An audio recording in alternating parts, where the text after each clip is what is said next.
हाय, आपके साथ मैं हूँ Surabhi Sharma. India TV YouTube channel subscribe करिए, बेल आइकन दबाएं। और बड़ी खबर है हिमाचल प्रदेश से।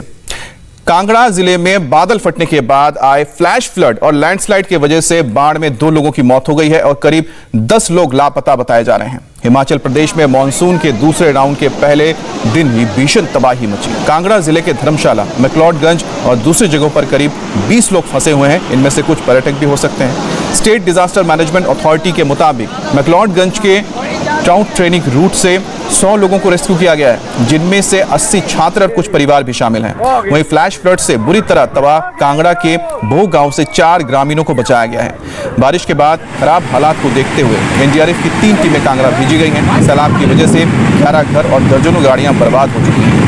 कई जगहों पर 48 घंटे से बिजली भी नहीं है। हिमाचल प्रदेश की करीब 60 सड़कें लैंडस्लाइड और मलबा आने से बंद हो गई हैं। हिमाचल प्रदेश की सरकार ने पर्यटकों से अपील की है कि वो धर्मशाला ना आए।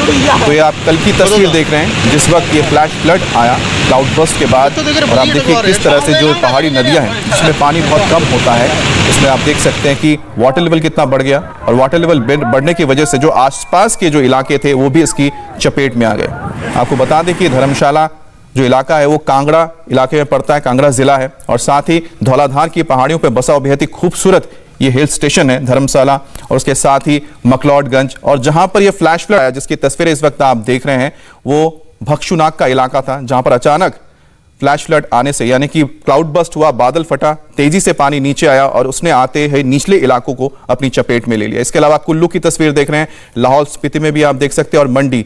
ये तमाम वो इलाके हैं हिमाचल प्रदेश के जो कल फ्लैश फ्लड और साथ ही साथ भारी बारिश की चपेट में आ गए और दर्जनों गाड़ियों को नुकसान पहुंचा है, कई मकानों को नुकसान पहुंचा है। धर्मशाला के अलावा मैक्लोडगंज, कुल्लू, लाहौल स्पीति और मंडी की तस्वीरें इस वक्त आप देख रहे हैं।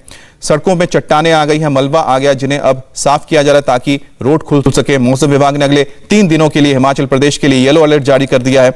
और आज भी आपको बता दें, हिमाचल प्रदेश में भारी बारिश की चेतावनी दी गई है। पहाड़ी इलाकों में बारिश की वजह से अंदेशा यह जताया जा रहा है कि कई जो इलाके हैं वो कटे रह सकते हैं, क्योंकि जो रेस्क्यू ऑपरेशन है उसमें वक्त लगेगा, सड़कों को खोलने में वक्त लगेगा। और साथ ही साथ जो मलबा होता है, एक बार अगर नीचे आ जाता है, फिर बारिश होती है तो फिर उसको हटाना बहुत मुश्किल हो जाता है।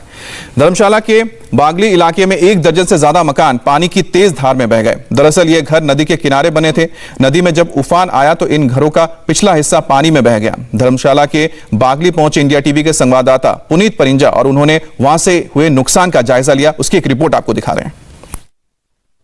इस वक्त हम मौजूद हैं हिमाचल के कांगड़ा के बगली जो जगह है, जहां पर सुबह एक हादसा हुआ था। और आप ये तस्वीरें देख सकते हैं, ये तस्वीरें डराने वाली तस्वीरें हैं, क्योंकि ये अच्छे खासा यहाँ पर बिल्डिंग्स हुआ करती थी। और ये बिल्डिंग यहाँ से शुरू होकर ये किराने की दुकान थी, जो सुबह जो सैलाब आया और इसके ठीक पीछे जो नदी बह रही है उसने ये सारा जो बिल्डिंग्स इसको तोड़ते हुए वो सब कुछ बहाते हुए सामान अपने साथ ले गई।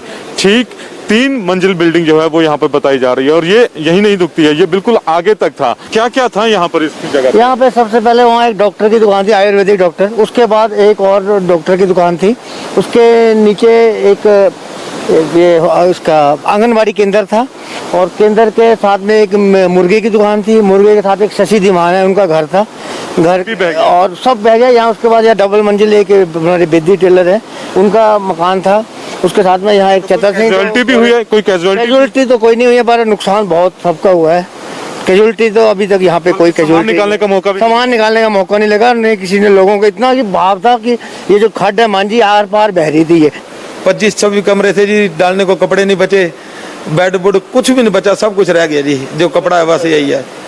तो ये जो आप अभी खड़े हैं, तो यहाँ पर क्या था? ये यहाँ कारों का शोरूम था मेरा जी, पुरानी गाड़ियों का पुरानी गाड़ी का। अच्छा, तो अभी क्या नीचे खतरनाक है? क्योंकि नीचे तो सारा पानी चल रहा है, सब कुछ खिस गया, सब कुछ गिर गया जी। अच्छा। 3 मंजिली बिल्डिंग थी मेरी, 25-26 कमरे थे, सब खत्म हो गए जी। बस यही जो लटक रहा है वही बचा जी। पैसे जेवर वगैरह सब कुछ बह गया सर। 4-5 लाख रुपया था, जेवर थे 35 तोले, वो भी खत्म हो गए, कुछ नहीं बचा सर। तो कब हुआ ये हादसा? सर सुबह 8 बजे से स्टार्ट हो गया था। ये इतनी नदी आई कि पूछो मत, सब कुछ देखते देखते सब कुछ खत्म हो गया सर। ये बिल्डिंग तो मेरी तब बची पड़ी है, लटकी पड़ी है सारी ये। लेकिन जो मेरी परली बिल्डिंग गिरी, उसका जो लेंटर का छज्जा गिरा ना पानी में, उसका बाबू उस साइड को चला गया। तब हाँ जी, उसके ऊपर टिकी हुई है। और रात को थोड़ी बारिश आ जाती, खड्ड आ जाती है, तो फिर ये खत्म सब कुछ सर। कुछ नहीं बचेगा जी। धर्मशाला के बागली में उन लोगों का रो रो कर बुरा हाल है जिनका बाढ़ में सब कुछ बह गया। संवाददाता पुनीत परिंजा ने उन लोगों से भी बात की जो अब सड़कों पर आ गए हैं और सरकारी शेल्टर में शरण ली है। कहाँ से रहने वाले हैं आप? लुधियाना से। लुधियाना से हैं, तो यहाँ पे क्या काम करते हैं? हाँ जी, कुबाड़ का काम करते थे। हाँ, लड़की की शादी के लिए सोना चांदी रखा था, मैंने पैसा रखा था 60-70 हजार रुपए, सब चला गया, कुछ नहीं बचा हमारे, बस ये तन के कपड़े ही बचे हैं और कुछ नहीं बचा हमारे पास। मेरा सब कुछ बर्बाद हो गया सर जी। फैमिली का बच्चे ये सिर्फ तन के कपड़े बचे हैं, पैसा सोना चांदी मेरा सब बर्बाद हो गया। सामान नहीं रहा हमारे। 12 कमरे थे और बह गए 5-6 कमरे। अच्छा, हाँ 6 कमरे बह गए यार। सारे जो कमरे बने थे वो सब नदी के किनारे बने हुए? हाँ, नदी के किनारे बने हुए थे सर। किनारे थे। पीछे का हिस्सा बिल्कुल ही खत्म हो चुका था। हाँ, कुछ भी नहीं बचा, कुछ भी हमारे पास नहीं बचा। खबरों से अपडेट रहने के लिए India TV YouTube channel subscribe करिए, साथ में बेल आइकन जरूर दबाएं। जुड़े रहें इंडिया टीवी के साथ।